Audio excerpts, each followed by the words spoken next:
Welcome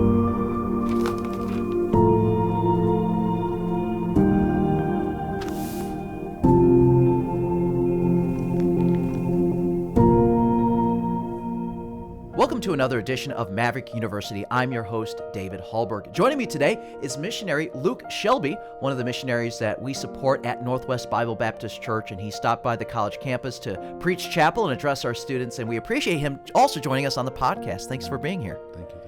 I want to just give an introduction to our audience and just describe who you are and where you serve the Lord. You're a missionary in Kenya, Africa, for the last 24 years, and I wanted you to just give a brief description of what the last 24 years has been for your ministry and how maybe the direction that you thought you were going to go with your ministry and maybe how God has led it and developed it into what it is today.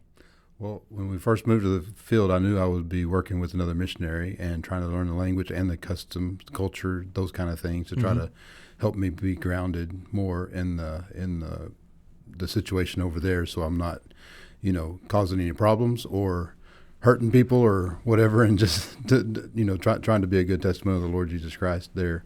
And the Lord opened the doors for me to do that.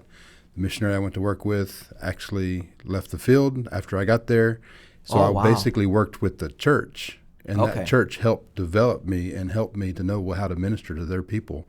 And so that, to me, that was a blessing in disguise, because from there, that was in the city of Nairobi. We targeted an area of Kenya that was rural area, and most of our work has been in the rural areas where there's huts and there's villages and chiefs and those kind of things. So most of our things have been outside the main city, though we have a couple cities that we're working in. So you said it was kind of a blessing in disguise to have the American missionary basically leave as soon as you arrived and get trained. You were trained by nationals. Basically, on the field training. Yeah. Yes. And I think that was there was missionaries that I could draw to and get help with family fellowship, a few things here and there to ask advice from. But basically I was hand in hand with the nationals, so blended my hearts with them. Absolutely. And that's the way I think it should be. Well, and you talked about, trying to adapt to the culture. I mean, it's one thing to have an American missionary tell you how to adapt to the culture. It's another thing for a Kenyan to say, this is how we want you to adapt to our culture. And you can basically integrate, become one of them, I guess, which is part of the job of a missionary, right? Yes. I think you change your identity, you change your culture yourself to reach them. That's what Jesus did when he came to this earth. Sure.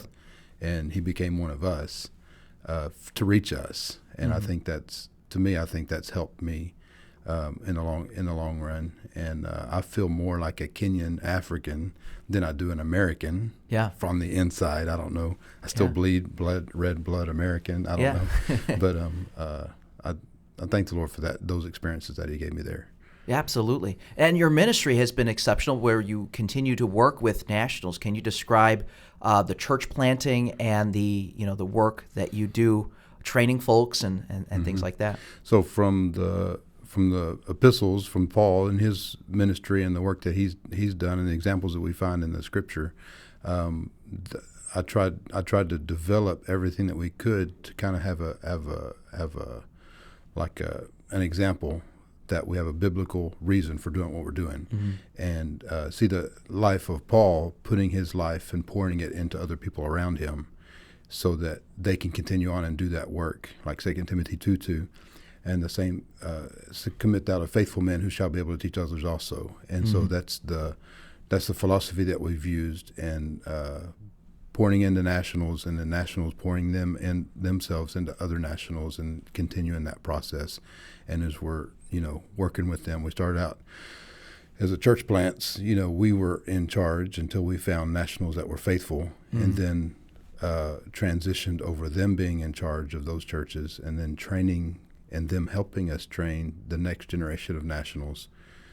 And then when those were trained and accountable to me and the other elder national pastors that we started out with, then those other men were accountable to those guys, and then were sent out after that. And so it's a process of us vetting someone, not just by myself, but the nationals are helping in that area, and that's more productive than just me looking at it. Yeah, and it's truly a fulfillment of that verse you quoted, where you've committed to Faithful Men, and now Faithful Men are teaching others also, so that you're not the only influence training national pastors. National pastors are training national pastors, and it's becoming a reproductive, fruitful, style of ministry. How many churches have you been involved in getting started? We've helped to start from our nationals pastors, and the ones that we've worked with, 32 churches. Wow. And we have several that are coming up, and graduates getting ready to finish that are looking for places that they need to start to. So we always have something in the works. Always somebody being vetted. There's somebody in the pipeline. There's always a flow. Yeah. That has to be continually open from the youth age, youth from youth camp age, and then through the Bible college. So well, and this concept that you're talking about is not exclusive to missions. It's not new. This is something every ministry. church should be doing. It's ministry. Yeah. It's how you perpetuate your gospel in that town and your ministries in that community, so that it continues to the next generation. I was just talking to a lady in our church who is involved in music, and we consider ourselves to be relatively young, but we're not just fresh out of Bible college either. Yeah. And we were just marveling at the fact that the lives that we touched 8 years ago, as their children, now they're teenagers, and now we're influencing them in another capacity in their teenagers. And just give it a few more years, we're going to be influencing their lives as college age, and then they're going to be young adults married with their own kids in just a matter of years. And it's amazing how quickly that changes. And there's a narrow window of time you can touch and influence people, because give it a few years, they're your adult church members. Right. Yes. And so you get to influence a little bit, and as they get older, you realize how small of a part that was, but it was a crucial part. Yeah, critical. Because we can't be ownership of this God's will in people's lives. True. God is in control. Mm-hmm. God is in charge, and we pray that God would influence them with everybody that He puts in their lives. Mm-hmm. So as we go on, I realize even our national pastors that are starting churches now, I have a very small part in what they've been taught. Yeah. I mean, it's a big part in producing the people to teach them, but my time spent with them is a lot less than it used to be, because many other people are putting their time and their life into them. So that's I like that development. In chapel the other day, you said something, and you were making an appeal to our college students about, hey, would you come over, do an internship, missions trip with us? You've just gone through a change in your life where you've got your empty nesters now, you and your wife, and there's a possibility where you can have some people come over and help you, stay with you, and you're still developing that. It's an ongoing thing, but it's a desire that you have where you get other people involved. And you made this plea on the premise of the need for missions in Africa specifically, and you talked about the concept of demographics and how they are changing. Can you give a explanation of how the demographics in Africa are changing and how that affects our response with the gospel?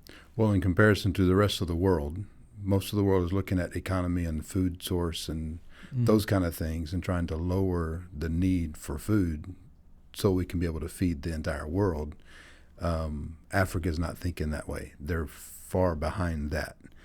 But then you see other religions have also, like the Muslim world or other places around, that they don't have this economic agenda in their country or whatever. So they continue giving birth to children like normal, like it used to be in America 50 years ago. Sure.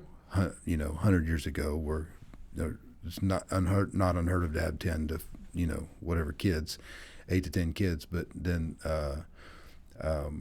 but America and a lot of places are under the economic, agenda that, we need to have less children. Sure. Because children are a burden and no longer a blessing, like the Lord tells us in His Word, that they're a blessing from the Lord. And so it kind of highlights the growth of happening in in Africa, to where over those populations are doubling in population. Like Kenya has doubled in population since we've been there, more than doubled, and so 57 million now. And then in the next projected growth of 2050 would be, over doubling again in half the countries in Africa would do the same. So wow, that's exponential growth. There's Yes. there's 1.5 billion that live in all of Africa now, and it's about the size of 2 United States is area size. So a lot of that is unused. A lot of that is Saharan desert. But So there's pockets of population. most of those half of those countries will double again in size by 2050. So that's where we're going, and that's where people are. That's where people are struggling with hunger. We got to reach them before they get the gospel, before they die. And our biggest goal is, I'm at the age almost 50 years old, that how much longer can I be there? 25 years is behind us. And do I have 25 more years to give this on the field? And I started to go into the field that I could do this. I can reach Africa for Christ through Kenya. I could do this. I'm strong enough. I'm big enough. My God's big enough, and I'm like squirting hell with a squirt gun, and trying to finish the flames, whatever. Yeah. But you get to this age, and I had a hip replacement, had some other health issues, and with my wife and that kind of thing. How long can I do this? If I had 25 more years, I'd thank the Lord for that and love every minute of it. But who's going to do it next? Who's going to follow those footsteps? Not who's going to take my place and work with our nationals, but who's going to go to these other places that they have nobody, and who's going to reach them. So my goal and my prayer is, over the next 20, 25 years, that we can have 100 new missionaries on the fields of Africa in the next 25 years. So wow. That's our plea, and we got to start. We got to start early, because those kids that can reach those people in 2050 are in Sunday school now. They're in junior church. They're in teen. You're looking at that pipeline, and you're realizing, who are these missionaries? They're children right now. So we got to prepare them. Parents need to prepare them. Maybe mistakes as parents, as mistakes. We can't maybe go to the field. There's health. There's things we can prepare the next generation to reach the world for Christ. And it needs to be done everywhere around the world, not just Africa. Yeah. But that's my heart, is in Africa. Yeah, and you talked about, the statistic. I can't verify these, statistics, but I was told, I did some research that that Nigeria is going to be the most populous country in the next 20, 30 years based on projections, because China, with one-child policy, their population, they're about to hit a crisis where they have no young people to support the elderly. And that's the problem in America. You got all these baby boomers hitting retirement age, and there's not the young people to support them through Social Security. And so Africa has the opposite problem. They got so many young people. Well, if nothing changes, I mean, some of these reports are coming out to try to change that flow. Oh, okay. So they're trying to say, hey, try to get family economic planning here, guys. Okay. So there are groups, and they're starting. For a long time, medical teams have been trying to force abortions or try to institute those kind of things of family planning into Africa. That most of the African countries and governments are against it. They don't want to have anything to do with it. And as they should. So it's a political thing in some areas, but they're trying to push something. But I don't know how it's going to go exactly how it says. So. But the fact remains, it's still projected. It's growing. Yes. It's growing. Whatever rate it is, it's going to grow, and we need more missionaries. Right. And you're an advocate, and you've made a plea to our students. Hey, come over, do an internship with us. And can you speak to the effectiveness, the purpose of that? I mean, what is the expected outcome of getting a young person on the mission field? I'll just give my idea of it. Your eye affects your heart. Yes. If you want a young person to surrender to the mission field, take the abstract nature of missions out of the equation and make it concrete. Make it something that they can say, I've experienced this, and hey, I could see myself doing this. Right. Am I right or wrong? Yes. You're right. I believe it's very, very crucial for the eye affecting the heart for them to see and touch and smell and hear everything that they can see on the mission field.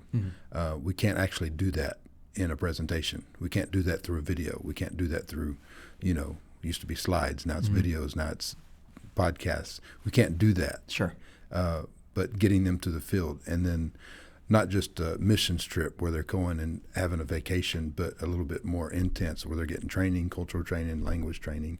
And then there's some more programs out there that we're looking at that we can possibly do even for a year internship, that they would take some internship and be at their home church, and then other internship they would be in Africa, and another missionary is helping with that as well. Wow.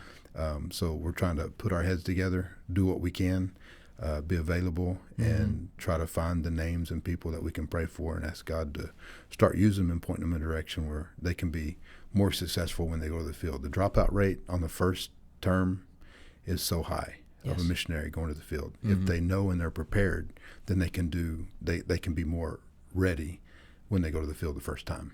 Absolutely. I appreciate that. And obviously, you want people to get in contact with you about this. Are you casting a wide net to try and, advertise? And starting at colleges and then going also to youth groups, pastors, personally, people that have supported us for a lot of time, and they believe in us, and we believe that they're trying to develop their young people to serve the Lord. So that's where we're starting, and how can people contact you? So we have our prayer card, and we have mail@shelbysinkenya.org, and that is our email we can use.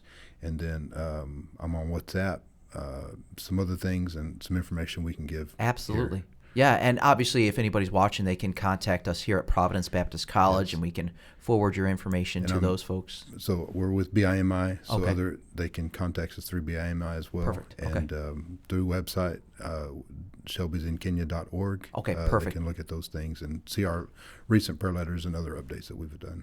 Perfect. Well, thank you so much for joining us, and a wonderful challenge to everyone for World Missions. Amen. Appreciate God it. bless you.